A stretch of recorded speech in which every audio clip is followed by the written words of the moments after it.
Hello again. I'm Lamar with Dive Rite, and this is the Optima.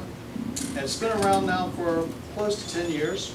We started development on it in 2004, integrating some various technologies. And one of the things we did with it that differentiated it from everybody else was we worked it around the micropore extended air technology. Okay? My personal desire was to have a rebreather that used cartridge technology rather than packable scrubber, mainly because I'd already had one friend take a very bad caustic hit. That kept me away from thinking about rebreathers for a few years. Back when Joe Odom got his hit, got a caustic cocktail, put him out of diving for almost 2 years. And I stayed away from it because of that. I know everything has changed and things are a lot better, but for me personally, that was the reason I kind of stayed away from it. And I was really excited about the cartridge technology, so it got us into looking at the whole rebreather business and getting into it, mainly for cave exploration. So one of the things that when we developed the Optima, we looked at it for cave diving, more so than anything else. So we built a small package with it for that, and over the shoulder counterlungs, but we are working on a set of rear mounted counterlungs right now. So we're doing design work on that to bring that out. But to give you just a couple of ideas on what we're doing and where we are with it right now, one of the things that separates us from most of the other rebreathers is the fact that our scrubber is right here on top. And that scrubber being right here gives us one of the shortest breathing loops out there. And the shorter the overall breathing loop means the smaller hoses can be, the smaller the components, because we don't have to push gas as far through the loop as on other units. So because of that, these hoses are smaller, and our worker breathing on this unit meets or exceeds most of the other units out there on the market. Don't go by the old 2007 test that had our original DSV on it, which had a very poor worker breathing. But our current worker breathing on this is down to about 1.3, okay? And that's because we just on the DSV.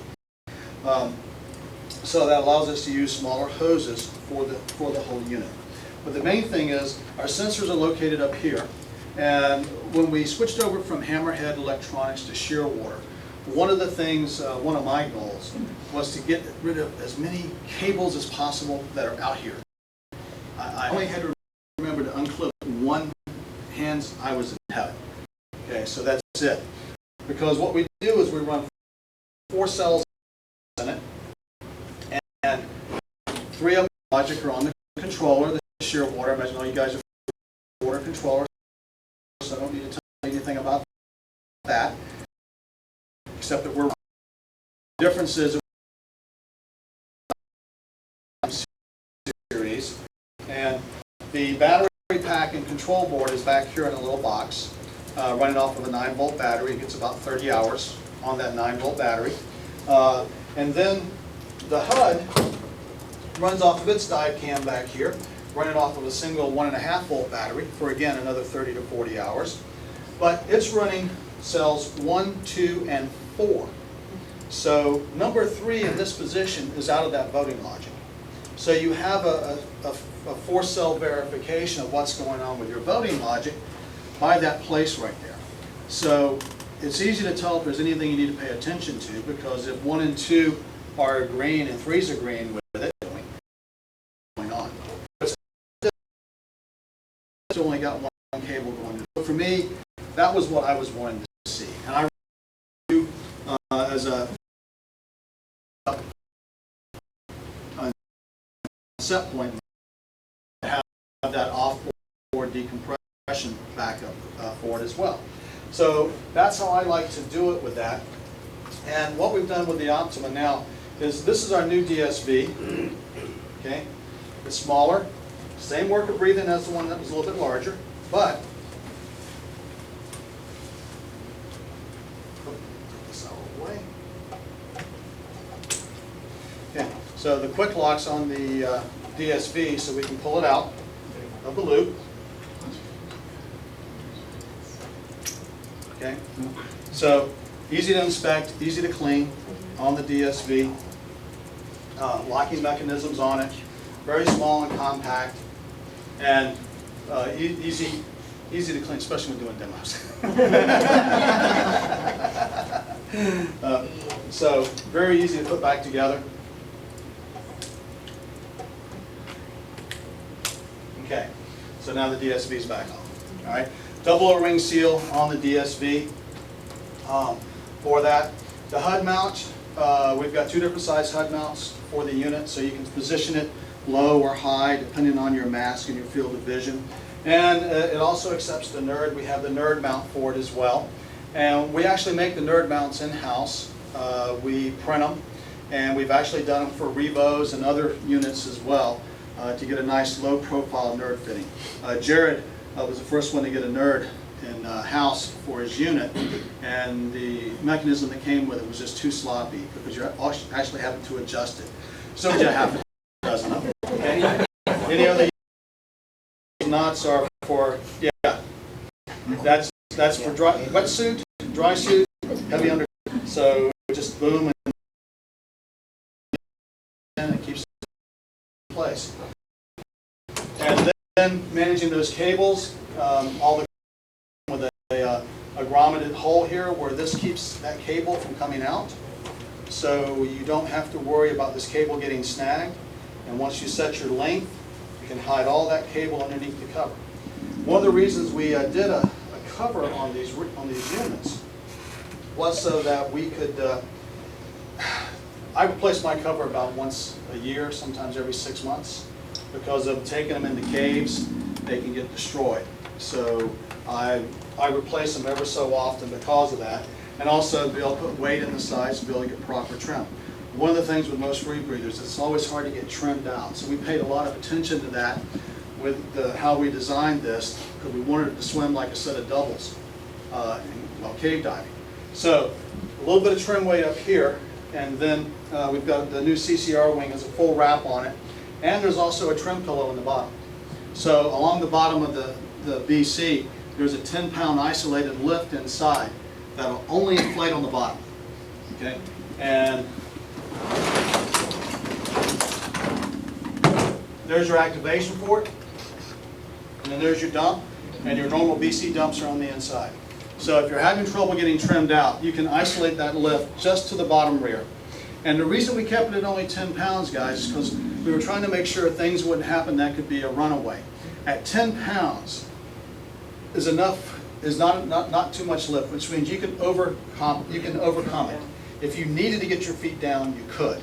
Okay, if you're coming up, that 10 pounds is not going to put you in a runaway. Okay, it's just enough though to help you trim out. Okay, and it keeps it isolated right there. We had guys asking Jared how he was able to stay so trim going through the Spiegel Grove in the video, and it was all the trim pillow because he was diving wet. And dry suit, he didn't need it, but diving wet, he needed something to help keep his feet up, especially when we put the steel 27s on it, because you put a lot of weight toward the bottom of the unit. So,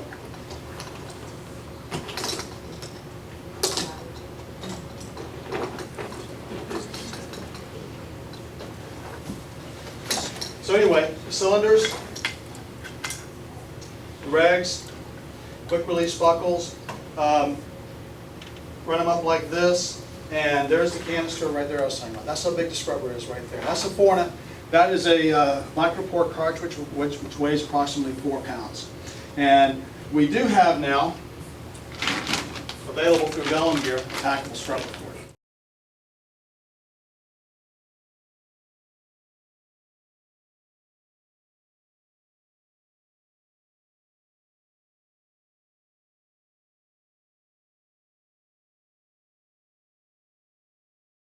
Operations have been in excess of 5 hours on it. John's been diving it quite a bit. And I know that was one of the drawbacks for a lot of people looking at the Optima, even though the work of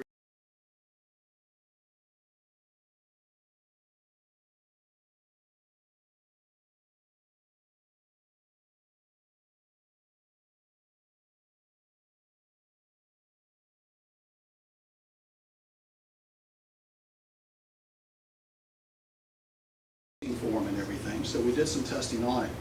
But the reason it's being sold third party, not through us, is because if I offer different options, I want them to be equal.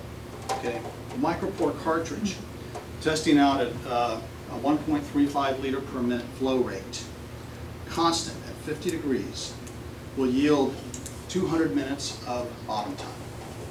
Okay, testing a granular cartridge, same size, and you can look at the Gullum Gear site for their hobo cartridge and everything. Test out at about 100 to 110 minutes.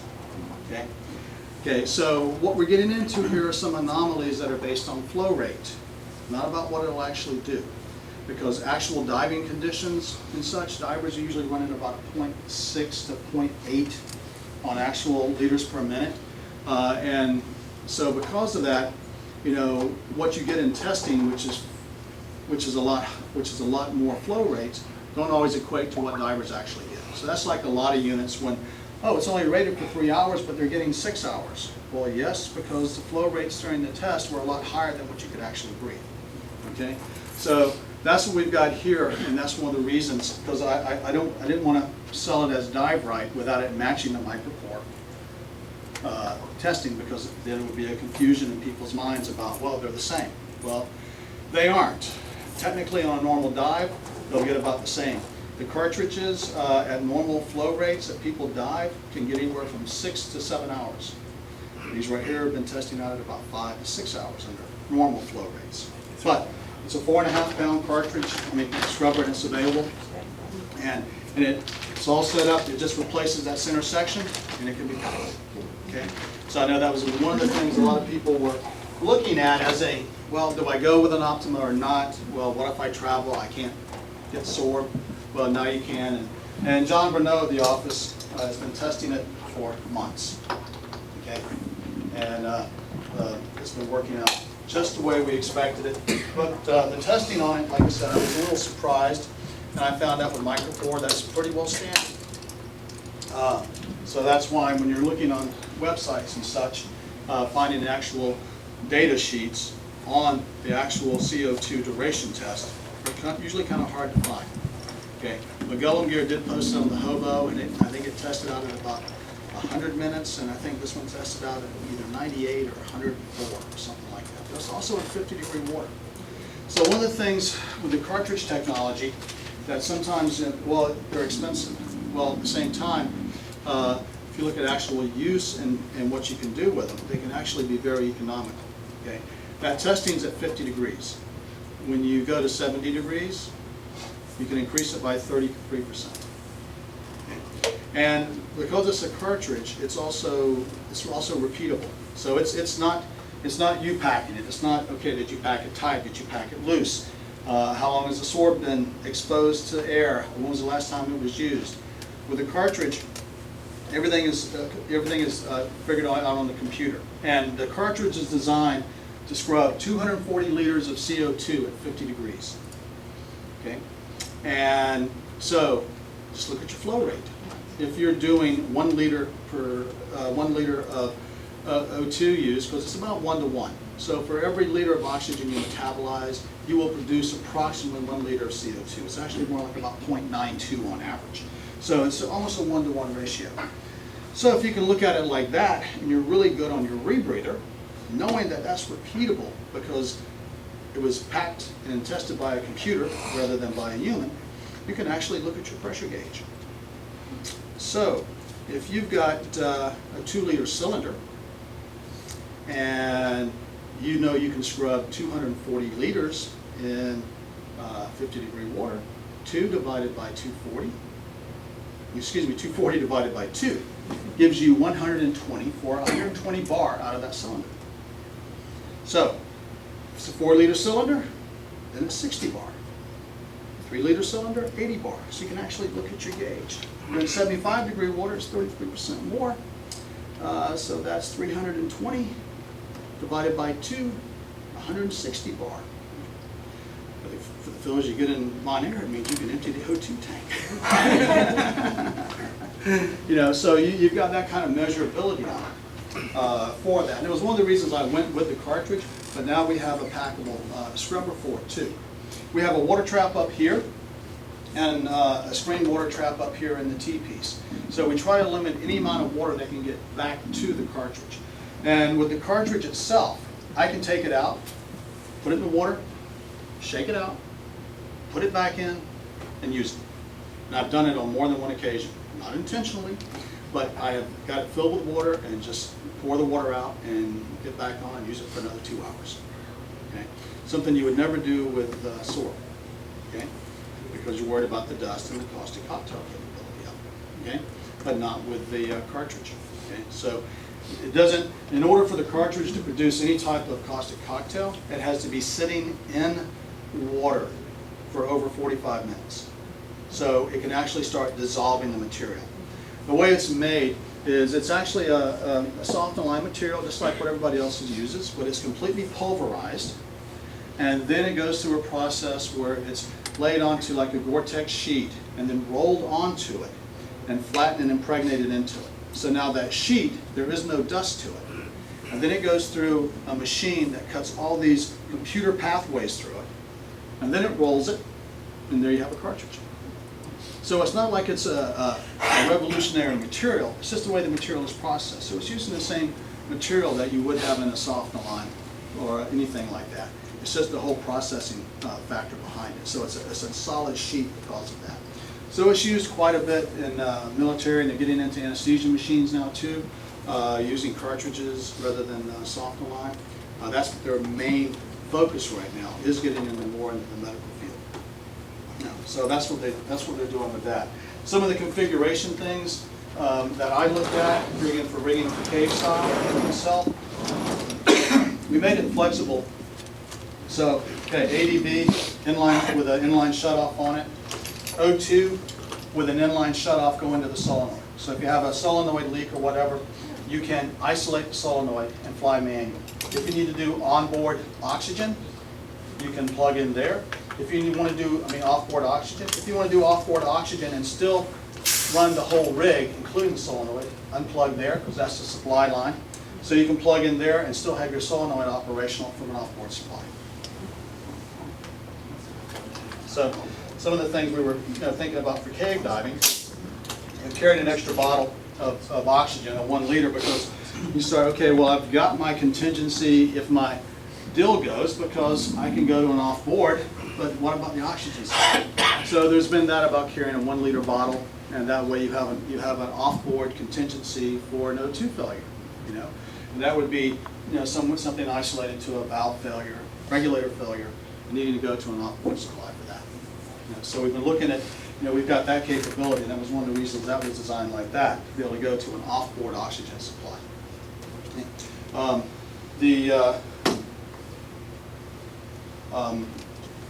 Sensors I've talked about, the solenoid. Geez, can't really think of much more, guys. It's not Rebreather 101. I was trying to highlight the differences into it. The big thing for me, though, is the way we set it up to be able to keep the hoses smaller and the breathing loop smaller than most units is because we put the canister up here rather than down the back. The further you have to push the gas around and back up, the only way to do that and keep your worker breathing low is to make everything bigger. Okay, so by keeping it up here, we can make everything smaller, so we can flush. Like a full flush on these 5 liter lungs is 1.5 breaths. 1.5 breaths, and I have dumped all the gas out of the loop. So to actually do a dill flush on this unit with the ADV on, just exhale through your nose, take another breath, and you'll hear the ADV activating already. Then again, and then your next breath is all through the ADV. You've already done a dill flush. Okay? To do it manually with the ADV off, same thing. By the time you do your second inhalation, halfway through it or so, add. Okay? And if you're a bigger guy and that's not enough, then we've still got our 6 liter lung set as well. Okay? But we found that for most people, 5 liter lung set's good enough. We have some women that wanted 4, and we've still got some of those around. They're a little bit smaller. They aren't any smaller than this. It's just the 3D size of them are a little bit thinner. Okay? But 4 liter, some women can get by with it. I can't. I tried the 4-liter long set, and I was having to run with the ADV open all the time because I could not get enough tidal exchange. Okay, but 5-liter long set I can, and we've still got the original 6-liter long set for guys that just need it. So those are some of the options we have on that. Any questions?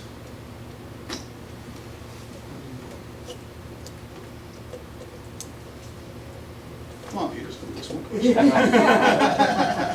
Can you explain to me the oxygen addition with the connection there? Okay.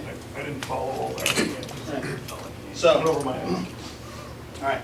So here's the oxygen supply from the cylinder, and this right here feeds the solenoid. And here's an inline shutoff for the solenoid right here. Okay. So by plugging the supply line in here,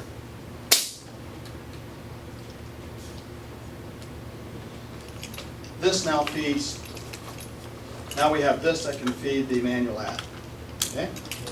All right. So if I did lose my oxygen supply, either it ran out or a failure, I wanted to plug in an off board.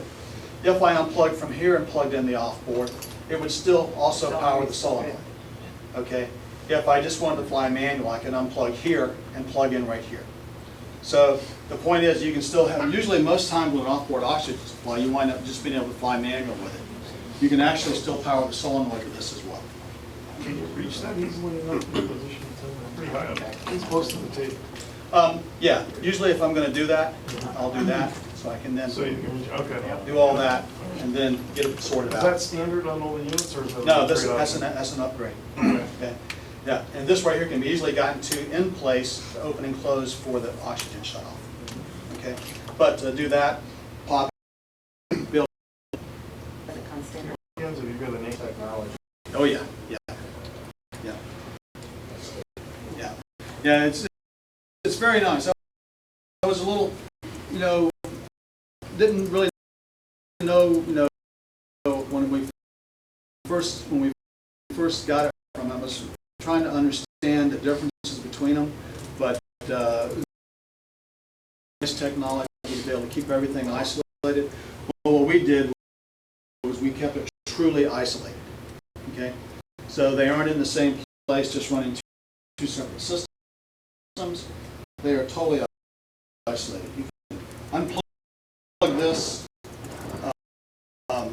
break this wire. You're not going to affect the HUD side.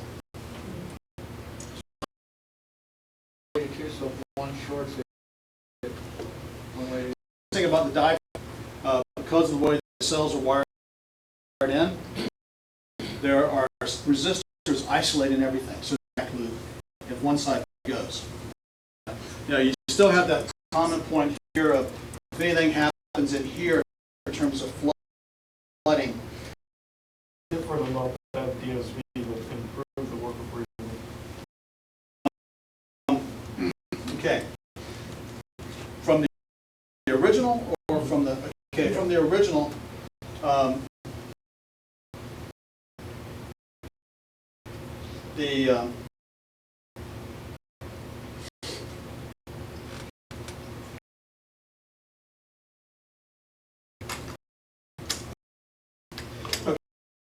Okay, larger diaphragms inside here. Okay, the original ones had smaller diaphragms. These are larger diaphragms, the same diaphragms we used on the DSV 300, which came in at the 1.3, and like I said, when we got through with this one, it came in at the same. Because what we had determined through the testing was the fact that all the work of breathing, well, that's me. This came right from the water on Tuesday. I didn't even break it down. Okay, so everything about the internal resistance and all that had to do with making sure that the DSV itself, this flow did not constrict down from here to where those diaphragms were. So the bulk on the other one had to do with the way we were putting the cages in and everything else. We had too much size to it. So what we were able to do was shrink all that down to get everything as small as possible, as long as we didn't interfere or reduce down the surface area for where those diaphragms were. Okay, so that's what we did.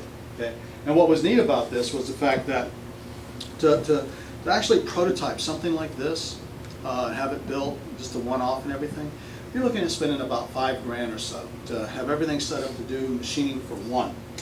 But what we needed to do before we could get in any production was actually be able to do a worker breathing test on it to see how it would perform.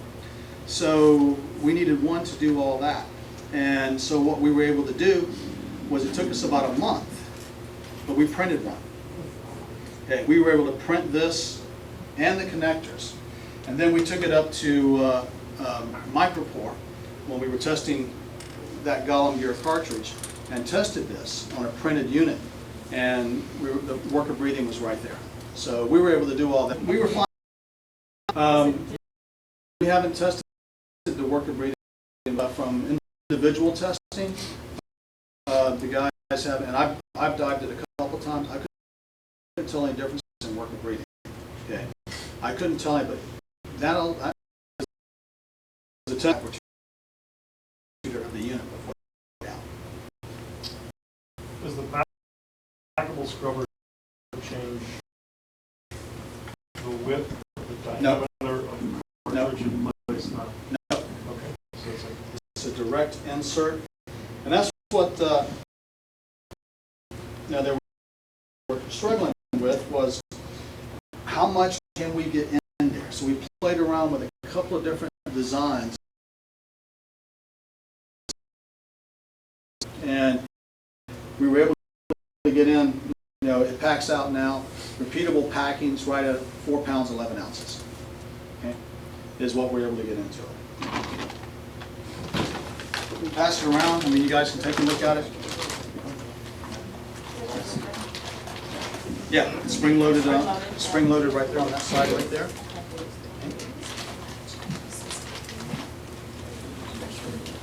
Lamar, what's the weight right now? This is packed. Yeah, that's packed. So it changed the weight distribution compared to the cartridge? No, not really. Because most people have to put a little bit of trim weight up here. Right. So if anything, you might want to take a pound off of it. Well, that's what, yeah. So this weighs a little bit You more. might want to take a pound off of it, because like I said, it packs out at 4 pounds 11 ounces. Internally, the size and everything, you've added just a little bit of weight, but then it's that 11 ounces more material versus what the cartridge is. I take off, like a pound off the unit. But it's a plug and play replacement. Right. The tube for the cartridge removed and put that in its place. The quick releases on the DSV, Yeah. and how are those attaching to the hose? Okay, they just push in. Okay, those are your two push, Right, and it's double ring seal. right, but then how is this connected to your loop? Is there a hose clamp Yeah, under there's a here? hose clamp right there. There's a hose clamp right there. So that's an insert right there, and that's attached. I know. Now, when checking mushroom valves is so important, what we were looking at was wanting to be able to have a quick, easy way to do it. And so now when I take my unit apart, I take the mouthpiece out completely and just lay it on the cart, and then it's a quick inspection when I go to put it back on.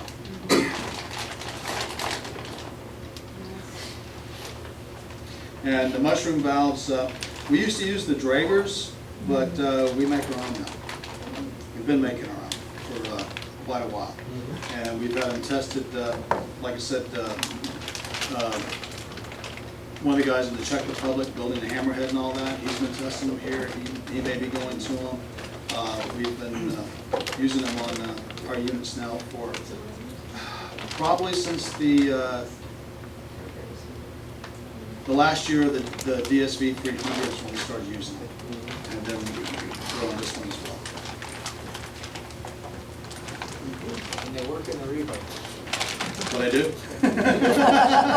Well, like I said, probably because if they were using the Dragers, these are replacement for them. Okay.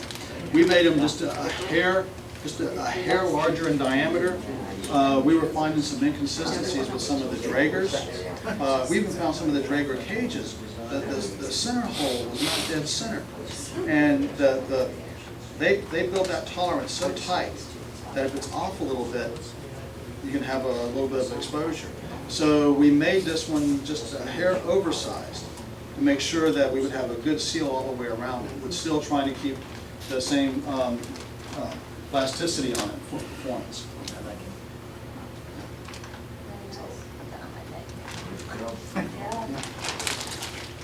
Yeah, I mean, yeah, that, we haven't tried it, but I imagine that, that DSP will go on.